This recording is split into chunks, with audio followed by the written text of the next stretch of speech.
Kagaya ko rin ba kayo mga idol na taman maglinis mga idol? I got you mga idol dahil dumating na po yung bagong vacuum natin mga idol from Lifant. Ito po yung robot na vacuum mga idol. Napakasipag dito na vacuum mga idol, hindi mo na kailangang utusan. At saka nakagandaan dito mga idol kapag nalubat na po siya is automatic siya mga idol mag-charge. Ganun po siya kaangas mga idol. No? Kaya tara samahan niyo ako mag-unbox. Let's go!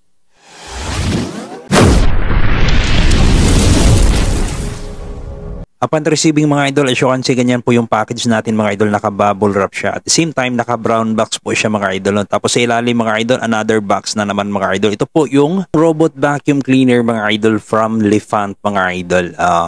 Inside the box mga idol, ito po yung mga kasama niya mga idol.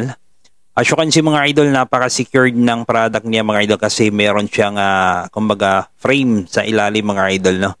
Then, ito po yung vacuum natin mga idol. Medyo may kabigatan siya mga idol ha. So makikita mo talaga mga idol or mafe-feel mo na matibay talaga yung product ng Lifant mga idol. So yun na mga idol, ito po yung charger niya mga idol. At saka itong cord na adapter niya mga idol. No? And meron na rin siyang extra HEPA filter mga idol. At the same time, itong brush niya mga idol. No? May extra pa siya ng dalawa mga idol for in case masira sa katagalan mga idol.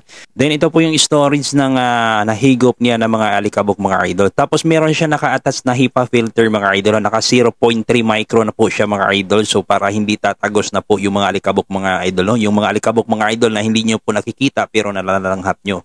So yun lang nga mga idol, itry na po natin mga idol para makita nyo mga idol, no? Let's go! So ganito po yung vacuum natin mga idol. Kung kayo mga idol yun na nga, wala kayong oras maglinis mga idol, yung vacuum na ang gagawa para sa inyo mga idol. Kahit sa ilalim ng kama, sofa pa yan mga idol. Ang nagustuhan ko nitong vacuum cleaner na to mga idol, kasi silent type na po siya mga idol. Hindi po tayo makakaistorbo sa kapitbahay natin mga idol o ka-roommate mga idol, no? Yun po nakagandahan nito mga idol. Tapos kung halimbawa na lowbat siya mga idol, is automatic po siya mga idol pupunta sa charger niya mga idol, no? At saka hindi din to magastos sa kuryente mga idol i-compare sa traditional na vacuum cleaner.